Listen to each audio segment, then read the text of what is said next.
Hi, my name's Aaron Amendola, and this is the Geek Show. Brian, over the years, I've seen so many videos online of Harry Potter musical, Harry Potter sequel. You were Remus Lupin. Yeah, I was Remus Lupin. Yep, I sure was. And most recently in Annie, not the Broadway show. Annie. Right. No, Annie, a parody, which is not a parody of Annie, the Broadway show. That's a StarKid show that is a Star Wars parody musical. And who did you play in that show?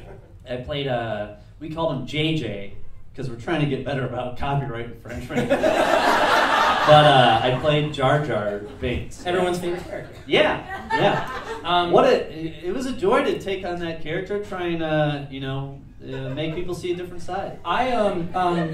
For those of us that aren't familiar with the show, I believe you can see it online now. Yeah, it's up on our YouTube channel. It's like Team StarKid or youtube.com/StarKidPotter, I think still works. That was our original YouTube name. I went to that show and I didn't know anything about it. Just knew it was Star Wars and it was StarKid. I'm gonna go.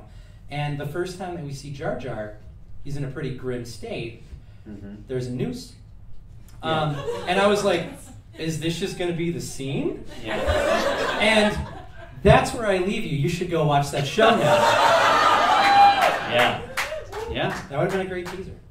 It was like Jar Jar's a tragic character, like outside of the Star Wars story. Like it sort of is like that. The whole beginning trilogy is like kind of tragic. It's like this guy who gave the world so much, George Lucas, wanted to continue his story, and people thought that he was an absolute shithead because of it, and that is so weird to me, is like when people are like, George Lucas, you fucking idiot, like what are you thinking? Oh, I've been on the internet too. Yeah. I know, but isn't that strange to be like, this is his stuff. I mean, it's like, sure, there's maybe a lesson to be learned there. It's like, just like leave it, leave something alone once it's good. But I also don't like when people get on George Martin's back. They're like, finish the books, you fatso. And I'm like, I kind of want him to be like, no, I'm not going to finish it. I'm not going to finish it, and the show is wrong. All right? The show is wrong. There is an ending. It's not like the show. R plus L doesn't equal anything. And really good spoiler dodge. Yeah, thank you. That was impressive.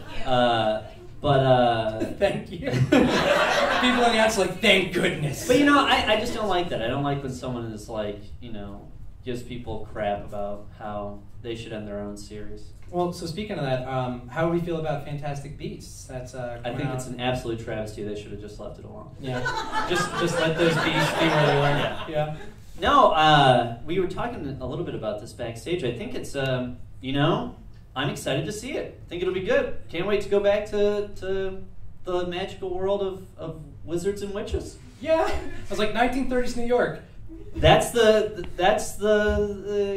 Harry Potter land I know and love. No, I think it'll be interesting. I think that what's good about it is, I was a fan of basically the first 3 movies, and then I felt like the tone of the last few movies didn't really match like how I felt about the books, and